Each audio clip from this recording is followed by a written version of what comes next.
অপু ভাই আসলে কি ল্যাম্বরগিনিটা ভাড়া নিয়েছিলেন নাকি লাইভে এসে আবার সবকিছু ক্লিয়ার করে দিয়েছে? কিভাবে অপু ভাই দীর্ঘদিন ধরে দুবাইয়ের মধ্যে বসবাস করছে, কিভাবে একটি মেয়ে নিয়ে ভিডিও বানাচ্ছে? আমি যদি 2-3 কোটি টাকা না কামাইতে পারি তাহলে কামাইবে কে ভাই? ফকিন্নির পোলা, টোকাইয়ের বাচ্চা, নাপি, টিকটকার কেমনে ল্যাম্বরগিনি নেয়, কেমনে কোন জায়গায় গিয়ে ভিডিও করে, কেমনে এত ভালোভাবে আছে। না ভয় পাবেন না। আসলে আমি আজকে আবার নতুন করে কোনো কিছু কিনতে যাব না। আমি আর কখনো আমার লাইফ নিয়ে কিছু বলবো না। এটাই আসলে ফাইনাল। কিছুই করি নাই, জাস্ট টিকটক করছি। এটাই আমার অপরাধ হয়ে গেছে। এই কারণেই আপনারা আমাকে গালি দেন। আমার বাবার কথা এখন আমি বলি। বিয়ে করে ফেলছে আরেকজনকে। তখন আমার মা আমাকে আর আমার ছোট ভাইকে, আমাদের দুইজনকে নিয়ে আমাদের নানুদের বাড়িতে চলে আসছে। আমার মায়ের ডিভোর্স হয়ে গেছে। তো আমার মা আমাদেরকে খাওয়ানোর জন্য আসলে উনিও কম করা নাই আমাদের জন্য। উনিও আমার মতো কাজ করছে। প্রথমে গার্মেন্টসে কাজ করছে, তারপরে ওইখান থেকে কিছু টাকা পয়সা জমাইয়া তারপরে উনি সৌদি আরব গেছে, ওইখানে গিয়েও কাজ করছে। শুধুমাত্র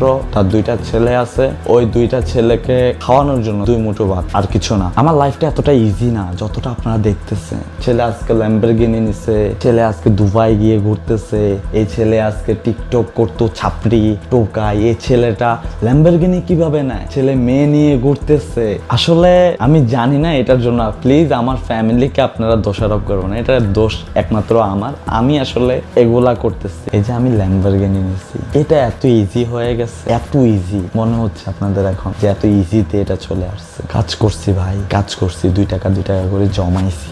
4-5 বছর আমি অনলাইন প্ল্যাটফর্মে। কারণ আমি 2 কোটি 3 কোটি টাকা কামাইতে পারি না? পারি তো, অবশ্যই পারি। কেন পারবো না ভাই? আমি মিউজিক ভিডিওতে কাজ করছি, আমি নাটকে কাজ করছি, আমি প্রমোশনের কাজ করছি, আমি ব্লগিং করছি, আমি ফেসবুক কন্টেন্ট আপলোড করছি, আমি টিকটকে প্রমোশন করছি। আমি যদি 2-3 কোটি টাকা না কামাইতে পারি তাহলে কামাইবে কে ভাই? একটা ছোট ভিডিও আপলোড দিলেও তো 20,000 টাকা দেয় এখন বর্তমানে। দুবাই আসছি, দুবাই এসেও তো কিন্তু বসে নাই আমি ভাই। দুবাইতে আমি কাজ করতেছি। এখানে প্রত্যেকটা মুহূর্ত টাকা দরকার আপনার চলতে হলে। আপনার পানিটাও কিনে খাইতে হবে। আপনাকে কেউ এসে একবেলা খাওয়াবে না এখানে ভাই। আপনাকে কাজ করে আপনারটা আপনাকেই করতে হবে। যে আমার লাইফটা আসলে এতটা ইজি না ভাই, যতটা ইজি আপনারা মনে করতেছেন। আমি কোনো শিক্ষিত না, আমি একটা মূর্খ ছেলে, আমি একটা গরিব ঘরের ছেলে মনে করতে পারেন। আমার বাবার কি আছে সেটা